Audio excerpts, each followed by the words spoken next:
Good evening, everyone, and welcome to the premiere of the Coach Jones Show. I'm Adam Bell, along with Sammy Hendricks, and Indians football head coach DeMario Jones. Coach, how you doing? I'm doing good. How about you all? I'm excited, man. I'm pumped up about this year. We're trying the new audio system and everything, and I know you got a lot to talk about with football, so I'm going to turn it over to Sammy and let y'all have at it. Okay. Coach, first of all, thank you for joining us tonight, and we get this first coach's show in. Well, I appreciate you all having.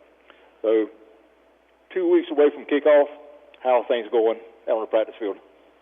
Well, when we can practice, things are going really well. Now, today we got rained out, so it gave us an opportunity to practice how we would practice when we have inclement weather. So everything's been fine. You know, I've been pleased with our growth from where we were at the end of spring practice till now.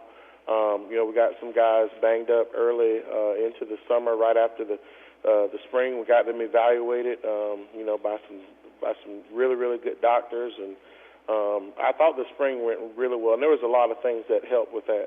Our school district stepped up, you know, in a major way to help, you know, basically make our nutrition program run efficiently, and so that's been a big thing for a lot of our kids, you know, either gaining weight or maintaining weight.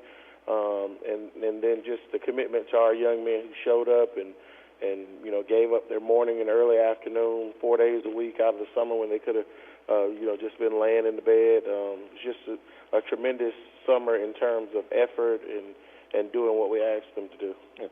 So obviously, you know, new coaching staff coming in, you and your staff the first year here at Charlton County. You got some old players out there and some new players stepping up to the varsity and JV level.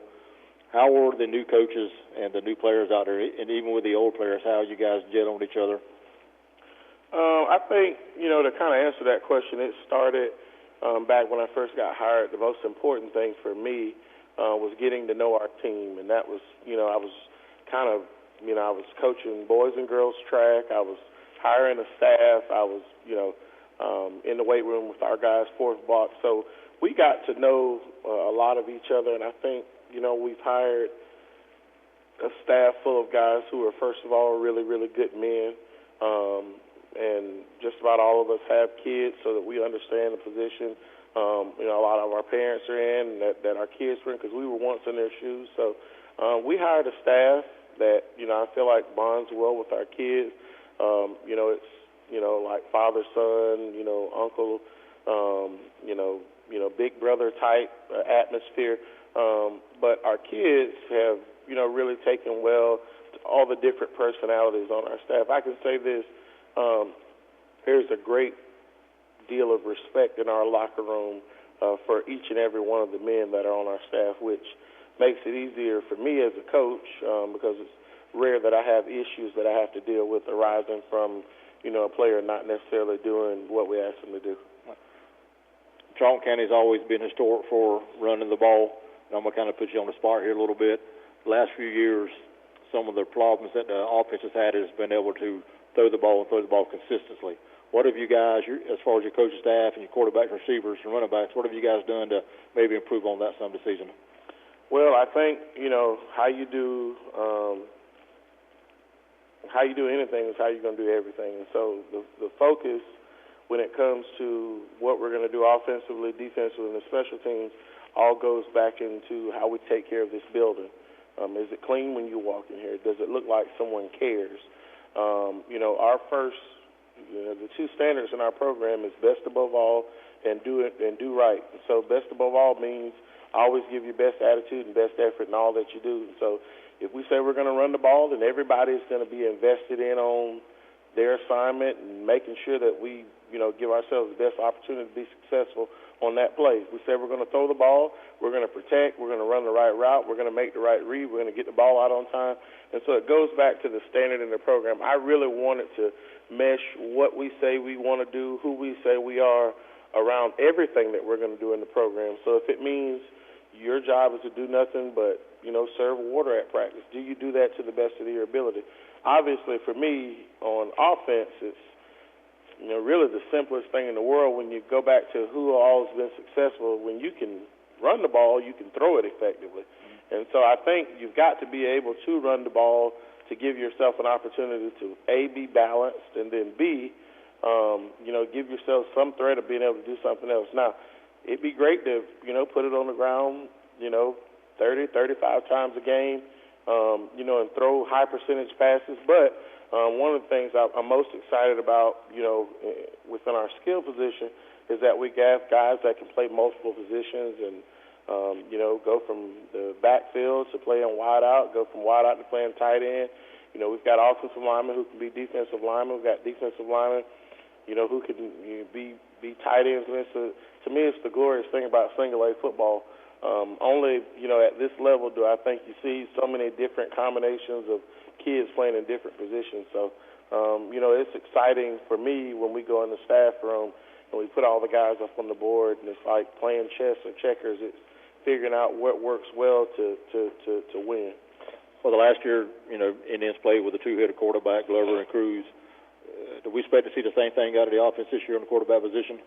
Well, what we wanted to do in the spring, really before the spring, once we hired an offensive coordinator, is create some competition amongst, both of the young men that we have playing quarterback, and then the freshmen that we have coming up, that I know most people probably know, Jack Mobley, that they would come and just compete. And I would tell you what most people probably want to consider, a competition. I really shy away from doing that because it's not in my mind, a two-headed attack. I think there's certain things that Aiden does well, and I think there's certain things that AJ does well, but the best thing that both of them do is that they're great teammates to one another. Right. It's such a fan thing to do, to want to, who's going to start, who's going to do this, who's going to do that. But when you're a part of a team, when you're a part of a family, I think everybody's happy if we are successful. So both of them have been taking reps. Both of them have had, manageable springs, have improved from the spring and had really good summers. And I stress that. I thought we were good at managing certain situations in the spring. Coming into the summer, I think both of them have taken the spring film, and there was a lot of it to watch, and we watched it with them. And they both grew. So I think,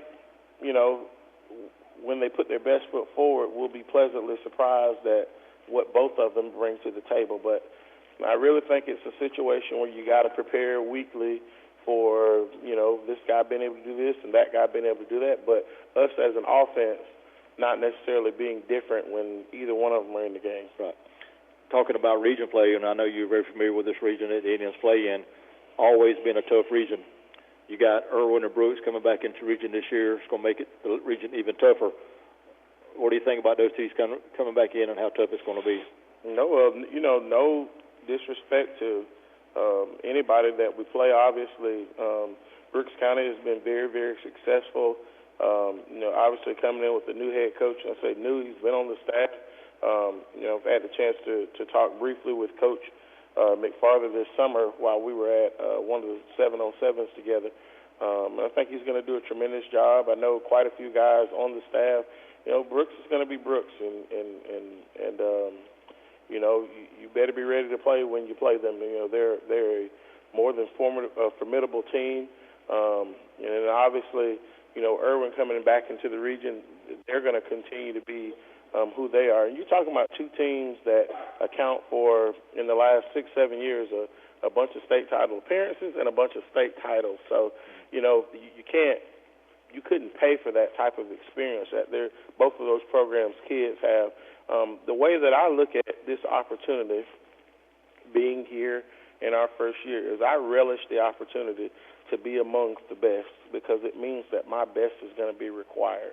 And so I think not just our football program, but our fans and everybody who's a supporter of Charlton County has got to relish being in this moment, because if we want to get back to the top of where we were for so many years, we're going to have to prove it week in and week out. And so when you don't shy away from that, when you make that your focus, just being the best that you can be, eventually you hit that mountain. Now, when it is and how you get there and the obstacles that you're going to have to overcome on the way, are yet to be determined. But I'm excited. I'm relishing the opportunity, and I said it to our kids today. It's not necessarily being the underdog.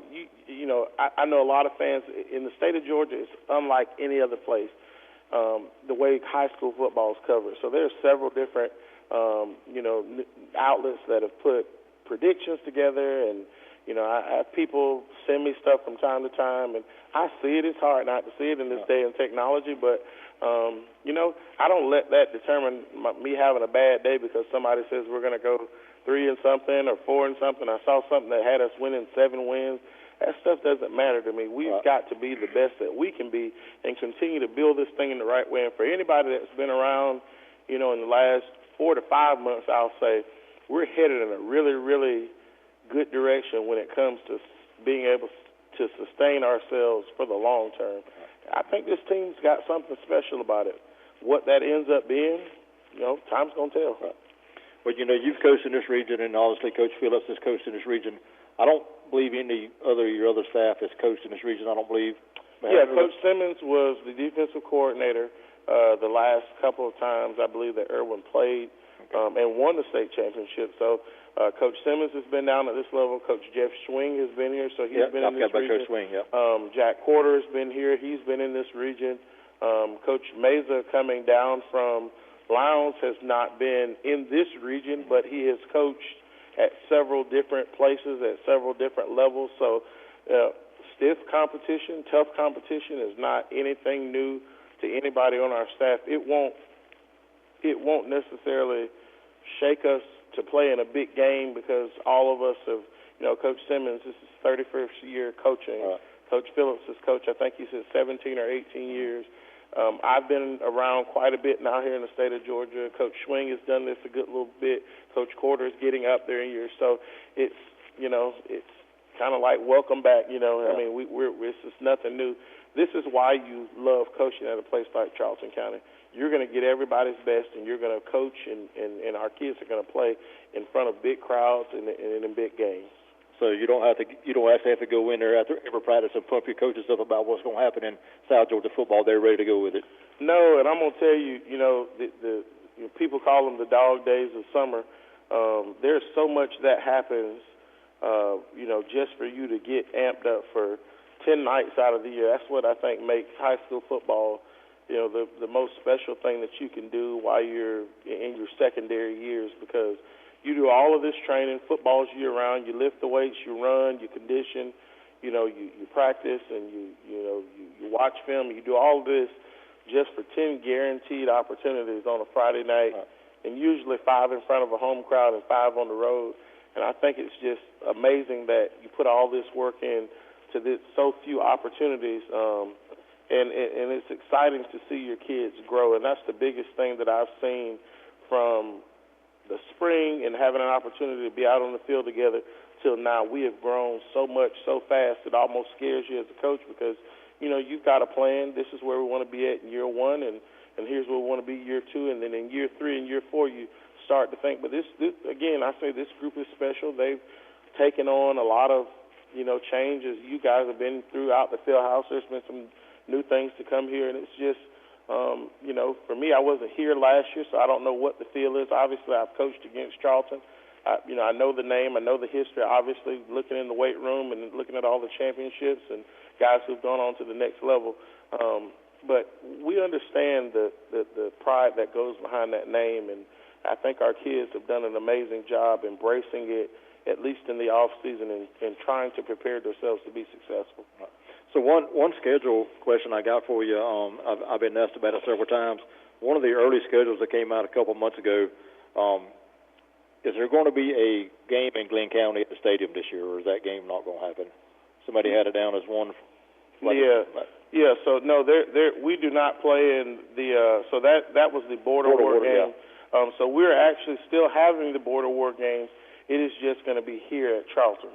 So as of right now, I believe that game may be televised, but it'll be from here at Champ Bailey Field against Yulee. So, no, they're not. And I believe they've kind of scrapped doing the whole setup at Glenn County. That's kind of a conversation I had very briefly when I first got here, got the job. Right. I knew very early on that game was not going to be in Brunswick, but it was going to be played here at home. Right.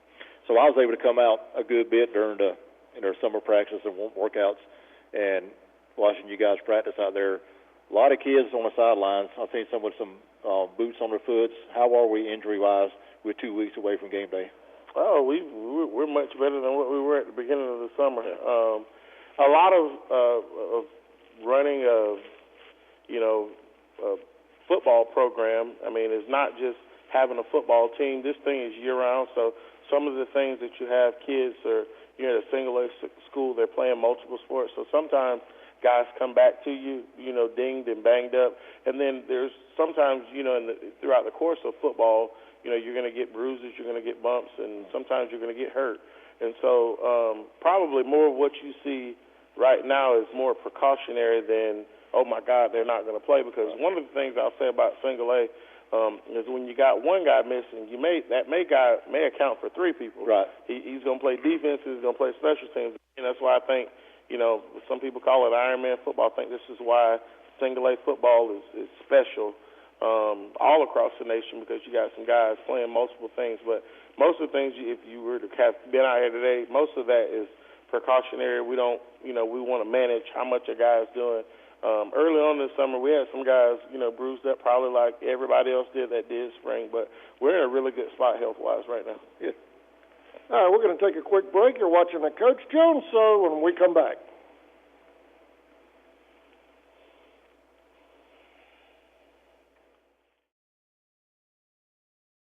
In your time of need, give Rob Robertson a call at 912-496-7388.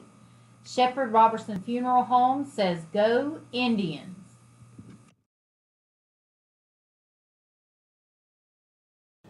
Since 2009, Southeastern Automotive Group has been buying for and selling to most of the franchise dealerships in the area. What if you were able to bypass the big dealerships with the big markups?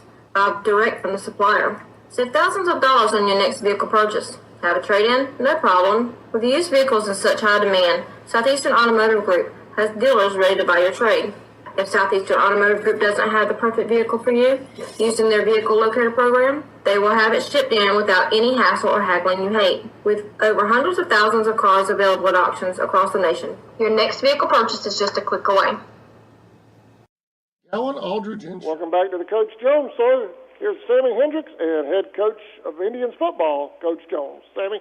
Coach, 2 weeks away from opening kickoff against Brantley County, and I'll be kind of remiss if I didn't say this real quick. I'd like to send out my condolences real quick to Brantley County Athletics, the family and friends of the kid who passed away today. Sorry for their loss, and hope everything's okay with them. Brantley County on opening day, it's an old rivalry being renewed against Charlton and Brantley. What do you expect to see out of Brantley County? Obviously, you're the first person to tell me that the young man had passed away. I actually spoke to Coach Shores today about something else. And when you get caught in those kind of situations, your heart hurts for young people. I've been at previous schools where a young person didn't make a great decision, or just something out of the blue happens, and so I felt that pain as a coach, and so my heart goes out to that community. But talking about Brantley County, it starts, with Coach David Shores. I've known Coach Shores for just about all of my years in coaching, and Coach Shores is a really, really good man. Was previously at Brunswick. He's been a defensive coordinator at Lowndes and at Camden County, so he's been around and knows good football, knows what it should be like. Anything can happen in rivalry games. I'll go back to high school. I played at Raines High School, and every year we're going to play against Ribault, and we're less than a mile from each other, and so it didn't matter about records. And when you talk about something being a rivalry, you talk about kids growing up around one another, knowing each other, and it's kind of like bragging rights. You get to talk to your buddy, all year, and kind of rub it in that I beat you, and it's kind of like you're looking forward to the next year. But for us, I think it's going to be a culmination. It's like it's the end of something, but it's the start of something. Right. It's going to be the end of us having to practice and hit one another and get after each other, and it's going to be focusing on somebody. And so it definitely puts a lot on us as coaches to make sure that we check all the boxes, special teams, offensively, defensively, operationally, where everything goes on the sideline. First of all, plug everything in. Does everything even still work? And so, a lot goes into a game day. It's not just, showing up. But one of the moments I've been talking to our kids about, if you've ever been to a high school football game, and it has a certain sight and it has a certain smell. You smell the grill. If it's a really hot game in August, you kind of smell the grass burning. And then you look up in those stands, 20, 30 minutes before the game, and you start to see both sides packed, and you're getting ready to be around something special. Right. It's just a feeling that you can't take away. And so, I've been a lot of places in the community where people have expressed how they're behind us, and whether they've been a former player or the parent of a former player, or just an alumni of the Band of Pride, or former cheerleaders, just folks that just love Charlton County football, that are, Coach, we're going to be at the game, we're behind you, we want the boys to do well, and how can we help? Mm-hmm. And so I know there's going to be an atmosphere and a buzz that our kids deserve to feel, because they've worked hard, and they will have earned to at least have the right to put on that jersey and go out and represent us. So, for us, we're kind of in overdrive mode to make sure that everything kind of is the way it's supposed to be and in line for the standard that we want it. And so we're excited. So I got one more thing, and I'll let you go over what you got there. Summer's winding down. School starts next week. And, of course, you guys have been doing a lot of fundraisers. Any fundraisers still going on now that people can help with the program? I know you still got the cards, still trying to sell the cards. Yes, so we've got the discount card fundraiser going on right now. So, any one of our young men or our coaches are selling cards. They're $10 a piece. There's a lot of really, really good deals on them. All of that money goes back to our quarterback club, which in turn goes into being able to do things that our program really needs. One being feeding our kids, another being able to provide equipment, anything that a football program would need, which is expensive from year to year. Right. And so that, if you know a player, you see a player, if you just want to, drive by the high school, you just want to know how you can support, buy a discount card, buy two of them, buy all of them if you want to. But that money goes right directly back to the kids. And if you want to join the quarterback club, you can reach out to State Farm, and they can hook you up with, I think it's still $50 to join the quarterback club. Mm-hmm. Yeah, everybody go out and do that. Coach, that's about all I got. I know you got a bunch there to talk about, so I'll let you have it. Well, I want to first, my wife, while I was sitting here, text me a picture of my daughter jumping up and down in front of the TV saying hi to me. So, hello, Terry and Taylor at home. I love both of you. I'm so thankful to have the support system I have. I wouldn't be where I am. I wouldn't be who I am without my wife, without my daughter, my mom, my dad, my brother. Why I could write a book. My brother, me and him joke. He's been my A1 since day one. My mother and my father have been so supportive of me and my brother growing up with whatever we chose to do. And so I can't wait for all of Tribe Nation to meet, my family throughout this journey that we go on. So then I'd be remiss if I didn't recognize our coaches, Coach Arturo Meza, who's been a great, friend, brother, confidant since he came on with us. He's our offensive coordinator. He's had his daughter, who's become like a little sister to all of our players here with him during the summer, Libby. So we've enjoyed her. And then Coach Ben Simmons, who I've talked about multiple times, who was actually my high school coach, coached me at Raines. And so that's kind of a unique dynamic to have your coach coaching with you now. And so, we get to have a lot of moments together throughout the day. Then I can't say enough about, Coach Phillips, who wears so many hats here. He's also an athletic director and just does a great job of kind of rallying the troops behind all things Charlton County and how wonderful our kids are and how wonderful our school system is. And, then I go down the line, Coach Jeff Schwing, And I kind of put Coach Schwing and Coach Quarter, in the same boat because they're just guys that no matter what you ask or need them to do, it's not about them. It's about what they can do to help not only serve the kids but help serve the program. So I'm so appreciative to my coaches. I'm thankful for our middle school staff, Coach Gillis, Coach Kraft, Coach Burrows, who do an amazing job down at that level. Coach Wittenberg has transitioned into being an administrator, but I know he's going to be there to be a resource for them. And, you're fooling yourself if you don't think that, this thing starts and ends with, what's down at your feeder program. So I'm very, very thankful to them.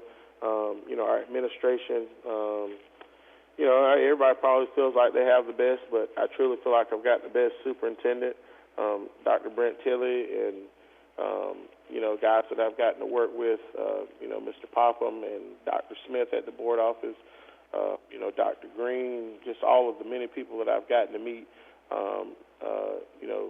since I've started here, just at our Board of Education, who are so supportive of not just football, but everything in this school district. And then our administration, I can't say enough about, Mr. McCoy. He's been such a great mentor for me, and Mr. Dale Cooper. And then we have Mr. Harris transitioning over from the elementary school, I believe, or the middle school, over here to the high school. And they all have been so supportive. And then our faculty and staff obviously love all of our kids. It's special when you're at such a small school. Everybody knows everybody. And so all the kids have ample opportunity to be loved on. And so I would be remiss if I didn't start with my family and our coaches and their families for the sacrifice that they make. And then everybody in the school district who just makes this thing happen. I got a shout. I know most of the folks in the community know Miss Eleanor, Miss Eleanor Jones, and her summer crew who made it happen for us, serving us meals during the summer. We had lunch every day, okay? And we went on the road. Miss E fixed us. She fixed lunches for us to take with us. And for folks that are sitting saying, well, yeah, you were able to feed kids. That stuff costs money. And it's a major investment that most, big-time programs have. They have a nutrition program now, in some form or fashion. And so Miss E and the folks at the board office made it happen, but not one of our kids went home hungry. Most of every night they went home with enough that they could have had dinner on. Right. So I think that did a lot for when you're talking about being in the weight room and then being out on the field and sweating and, losing, potential to lose weight, because you're out in the heat and you're in the weight room for, ample amount of time, and then you're able to be nourished properly. And so it's such a special thing to have her. But, even before Miss E was able to do that, we started a group that's a part of our quarterback club called Fueling the Tribe, and Mr. Suzette Meyer, and a whole host of parents. I could call Miss Katie Ruth Hewling, the Westerbeck family, the Phillips family. I probably need to stop calling people because I'm going to forget somebody's name to say. Mr. Jeff Doggett, everybody knows Pee Wee. So many families, the Morgan family, that have pitched in to help make this vision of being able to make sure that our kids not only are nourished properly as athletes, but that no kid in our program, regardless of their socioeconomic status, is not hungry. Right. That is a national deal. So many people who are not just homeless, but so many people who are hungry. And so for me, charity begins at home. And so we take care of home, and our kids are more than taken care of. So very thankful for the Fueling the Tribe group, the quarterback club, for everything that they do. It made doing the few things that we did here at the beginning of the season possible. We had preseason camp. We called it the Indian Lock-In. I know a bunch of dads and uncles and granddads and cousins and players of ours that have played here were fired up about that. And our kids didn't, really know what to expect. But last Wednesday they all, brought their mattresses and their air mattresses up here, and we moved into the weight room and the mat room, and we spent 4 nights here together. Right. And, we took all their cell phones. So, nobody had, access to, their social media or anything. And we grew closer together. I got so many moments that, we watched a movie in this room. We had movie night in here. Our Fueling the Tribe group, outside of feeding us dinner that night, actually brought, the movie Candy in here and made it like a movie-type atmosphere. Right. So, to conclude that, we practiced, and I say probably the toughest thing about camp is, we were all so sleep-deprived. I think every, 3 to 4 hours we were up doing something. So that means lights were out at 11:30, and at 2:30 the horn was going off to get up to come practice. Yeah. So if you drove by here, if you happened to be a night hawk and you drove by here at 2 or 3 o'clock in the morning, you're like, why were the lights on at the football stadium? We were practicing. And so that was special for our kids. I don't know that they probably felt that it was special at the time when, Coach Schwing was, playing the music or whatever to wake them up. Yeah. But it was a really, really special time. And then it ended on Saturday with the Little Indians camp, which was, such an experience for me to see all the little kids who not only look up to our players but can't wait to be Indians. Right. That's a special thing when you can grow up in a community and you know where you're going to play and you can't wait to be number so and you want to be just like, this person that you saw wear that number. And so a lot of special moments for me as a, new guy coming in first year that have, well surpassed what I thought, year one or, even year two would look like structurally. So, really, really happy. And it makes doing this job, that much more special. So. Well, Coach, that's all I got. If you ain't got no more, I don't know if we'll have another coaching show before the Brandon County game, but I look forward to the post-game talk with you on the field with his new headsets.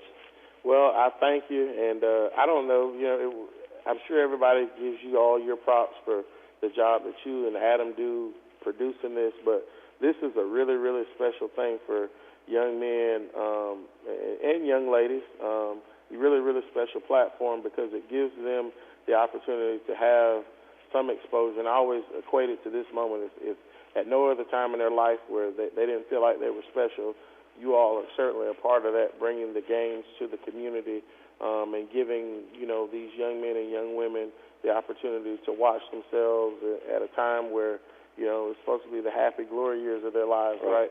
So I appreciate from me to you all, and I can't wait to be able to work with you, to make the best possible experience for our kids because that's where it starts for me and my staff. So, Anything?